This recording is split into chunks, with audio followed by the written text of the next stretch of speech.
Hello, good morning student.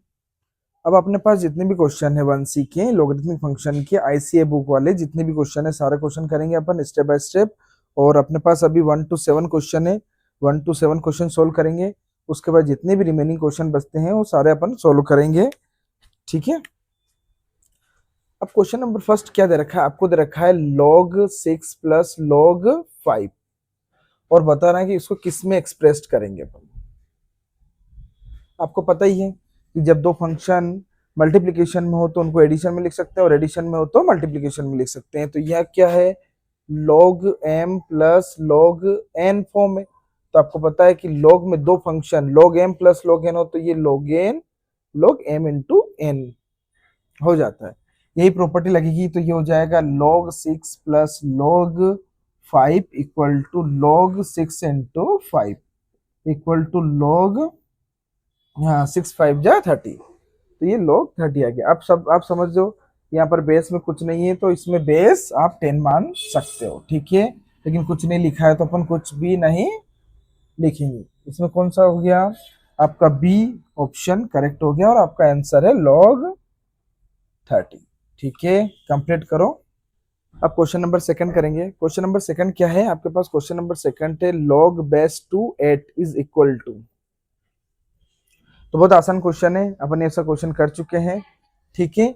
अगर आपके पास base में 2 हो तो और नंबर में क्या है यहाँ पर 8, तो 8 का प्राइम फैक्टराइजेशन करेंगे तो क्या आ जाएगा 2 इंटू 2 इंटू 2। अब अपने को पता है कि जब बेस सेम हो और पावर क्या हो डिफरेंट डिफरेंट, लेकिन यहाँ पावर क्या है यहाँ पे भी सेम है तो क्या हो जाएगा पावर 8 हो जाएगी। तो ये हो जाएगा 2 की पावर 3। अब यहाँ पे कौन सी प्रॉपर्टी लगेगी? यहाँ पर प्रॉपर्टी लगेगी log m की पावर n। तो पावर कहाँ जाती है आगे? तो आपके पास यही होगा कि ये जो पावर है 3 आगे आ जाएगी और यहाँ बनेगा बेस में 2 और 2। यहाँ पर फिर प्रॉपर्टी लग जाएगी। प्रॉपर्टीज में क्या है? जब बेस में a और नंबर में a हो तो वो इक्वल टू किसके बराबर होगा? 1 के। ठीक है। तो ये दोनों इक्वल टू 1 हो गया तो 3 इंटू 1 इक्वल टू 3।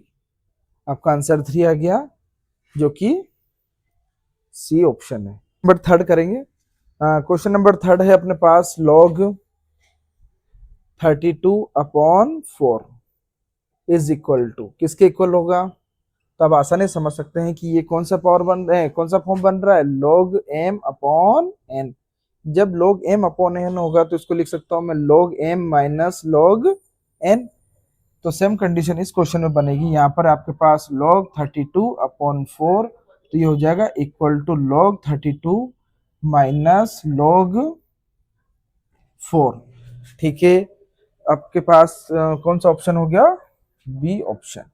हाँ, आप चाहो तो इसको सिंप्लीफाई भी कर सकते हो, करना चाहो तो, वरना इसमें कोई जरूरत नहीं है। क्यों? क्योंकि एमसीक्यू क्वेश्चन है तो एमसीक्यू में इतना ही दे रखा है। वरना आप चाहो तो 32 डिविजिबल होता है 4 से, डिविजिबल करने के बाद उसको एक लॉग एक्सप्रेस फॉर्म में लिख सकते हो। ठीक है। Question number 4। ठीक है। क्वेश्चन नंबर 4 है अपने पास log 1 into 2 into 3 is equal to किसके इक्वल होगा ये? तो आपको अभी बताया मैंने प्रॉपर्टी कि जब फंक्शन आपस में मल्टीप्लिकेशन फॉर्म में हो तो एम एन ओ ऐसा चलता चलेगा। बहुत सारे फंक्शन अगर जो मल्टीप्लिकेशन फॉर्म में हो तो इनको अपन एडिशन फॉर्म में लिख सकते हैं। log m plus log n plus log o ऐसा चलता चलेगा। ठीक है। तो वही कंडीशन है यहाँ पर log 1 इंटू 2 इंटू 3। तो आप इसको लिख सकते हो log 1 plus log 2 plus log 3। ठीक है। अब तो इसका ऑप्शन आप number A is the correct option. ठीक है। अपन करेंगे क्वेश्चन नंबर 5। क्वेश्चन नंबर 5 क्या है अपने पास? देखिए log 0.001 और टू द बेस कितना है इसके पास? 0.1। ठीक है। तो इसको कैसे एक्सप्रेस करेंगे अपन? ये हो जाएगा log 0.0001 और बेस में है 0.1। ठीक है। यहाँ पर आप आसानी से उस क्वेश्चन को कर सकते हैं। इसको लिख सकता हूँ मैं, यहाँ पर डेसिमल हटाऊंगा। जब डेसिमल हटाऊंगा तो ऊपर रह जाएगा 1 और नीचे हो जाएगा कितनी है 1 2 3 4, मतलब ये हो जाएगा 1 2 3 4। समझ में आ गया? अब एक यहाँ पर 0.1 है इसका डेसिमल हटाऊंगा तो ये हो जाएगा 1/10। आपको पता है कि जब a अपॉन a की पावर m हो तो इसका रेसिप्रोकल फॉर्म बनता है a की पावर -m। ठीक है, तो सेम कंडीशन यहाँ बनेगी। आपके पास ये बन जाएगा log, ये हो जाएगा 1/, एक स्टेप और लिख देता हूँ 10 की पावर 4, और ये हो जाएगा 1/10। कोई टेंशन वाली बात ही नहीं है। जब इसको लिखेंगे ऊपर तो ये रेसिप्रोकल फॉर्म बनेगा, तो ये 10 की पावर -4 हो जाएगा और ये 10 की पावर -1 हो जाएगा। ठीक है, यहाँ पर प्रॉपर्टी कौन सी लगेगी? यहाँ पर प्रॉपर्टी लगेगी, मैं लिख देता हूँ ब्रैकेट में, log a की पावर अल्फा और b की पावर बीटा हो तो beta upon alpha log a b, ये प्रॉपर्टी लगेगी इसमें। तो इसमें क्या हो जाएगा, -4 आगे आ जाएगा, ये अल्फा की तरह है, ये बीटा की तरह -1, और यहाँ हो जाएगा log बेस 10। फिर यहाँ प्रॉपर्टी लग जाएगी आपके पास कि जब आपके पास बेस और नंबर सेम हो तो इसकी वैल्यू किसके बराबर होती है? 1 के। तो ये 1 हो गया। जब ये 1 हो गया और ये माइनस से माइनस कैंसिल, मतलब इसका आपका आंसर क्या हो गया? 4। ठीक है, ऑप्शन कौन सा हो जाएगा आपका इसमें? ऑप्शन हो जाएगा बी। क्या है? B is a correct option. Question number 6 क्या है? 2 log, बेस में कुछ नहीं है, इसका मतलब ये हो जाएगा 2 log x equal to 4 log 3। आपको बताना है कि x किसके इक्वल है। ठीक है, बहुत आसान क्वेश्चन है। प्रॉपर्टी लगेगी जब n log m हो तो पावर कहाँ जाती है? शिफ्ट हो जाती है m के ऊपर, तो ये हो जाएगा log m की पावर m। ठीक है, एक प्रॉपर्टी और थी अपने पास कि जब log base a x equal to log base a y हो तो आप क्या करोगे? x इक्वल टू y लिख दोगे। ठीक है, ये दोनों ही चीज यहाँ यूज होगी, तो आप देखोगे ध्यान से कि ये हो जाएगा 2 log x equal to 4 log 3, ये पावर इस पे चली गई, ये पावर इस पे चली जाएगी, तो ये हो जाएगा log x की पावर 2 और ये हो जाएगा log 3 की पावर 4। दोनों जगह बेस सेम है, कुछ नहीं है, तो अपन बेस को क्या मानेंगे? 10 बेस सेम है, इसका मतलब मैं लिख सकता हूँ एक्स स्क्वायर इक्वल टू 3 की पावर 4। यहाँ पर पावर 2 है तो यहाँ पे भी पावर 2 आनी चाहिए, इसका मतलब मैं लिख सकता हूँ x square equal to 3 square का होल स्क्वायर। क्योंकि पावर पावर में है, पावर के ऊपर पावर है तो पावर मल्टीप्लाई हो जाएगी, मतलब क्या आ जाएगा? 4 आ जाएगा। अब ये हो जाएगा एक्स स्क्वायर इक्वल टू 3 का स्क्वायर मतलब 9 का होल स्क्वायर। ठीक है, पावर दोनों जगह सेम आ गई, इसका मतलब बेस भी क्या हो जाएगा? सेम हो जाएगा, equal to x equal to क्या हो जाएगा आपका आंसर? 9। ठीक है, तो ये बी आपका करेक्ट ऑप्शन हो गया। ठीक है, आपके पास अगला क्वेश्चन कौन सा है? Question number 7। क्वेश्चन नंबर 7 करेंगे। आपके पास है log बेस में कितना है? √2 और यहाँ पे आपके पास 64, किसके इक्वल है आपको बताना है।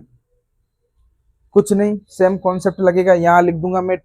अब आपके पास यहाँ पर क्या है? √2, तो ये हो जाएगा 2 की पावर 1/2। आप जानते ही हैं कि रूट का जो कोई भी फॉर्म होता है तो वो होता है 1/2। अगर जो यहाँ पर क्यूब रूट होता तो a की पावर क्या लिखते? 1/3। बेसिक फार्मूला आपको याद रखना है कि अगर जो a की पावर में यहाँ पर m और यहाँ पर n हो तो ये बेस की पावर है और ये m रूट है, mth रूट ऑफ a। इसका मतलब मैं लिख सकता हूँ a ये पावर की तरह काम करेगा, n कहाँ पर? अंडर रूट के अंदर, और जो रूट के ऊपर रहेगा। ठीक है, जैसे यहाँ mth रूट ऑफ a है, इसका मतलब वो कहाँ रहेगा? अपॉन में, तो इसको मैं लिख सकता हूँ a की पावर n अपॉन m। ठीक है, हालांकि ये कॉन्सेप्ट यूज होगा यहाँ पर, ये वाला ऊपर वाला, ये सिर्फ आपका बेसिक नॉलेज के लिए है। 64 को मैं लिख सकता हूँ, प्राइम फैक्टराइजेशन करेंगे तो 2 की पावर 6। ठीक है, 2 की पावर 6। अब यहाँ पर एक कॉन्सेप्ट और लग जाएगा, कौन सा? लॉग, ये हो जाएगा आपका कौन? अल्फा, a की पावर अल्फा, और ये हो जाएगा b की पावर बीटा, तो beta upon alpha equal to log base a और b। ये प्रॉपर्टी लगेगी अपनी, तो इसमें क्या हो जाएगा? ये बीटा है तो 6 है, ये अल्फा है तो 1/2 है, और यहाँ पर हो जाएगा लॉग बेस टू 2। फिर एक प्रॉपर्टी लग जाएगी कि जब लॉग बेस a और नंबर a हो तो वो किसके बराबर होगा? 1 के। इसका मतलब ये 1 के बराबर हो गया। और ये क्या हो जाएगा? जब डिनोमिनेटर के अपॉन में डिनोमिनेटर हो तो ये क्या होगी? ये वैल्यू ऊपर चली जाएगी, जब ये वैल्यू ऊपर जाएगी तो क्या हो जाएगा? 6 × 2। इसका मतलब क्या गया? आंसर 12 आ गया। ठीक है, ए आपका option A is a correct option.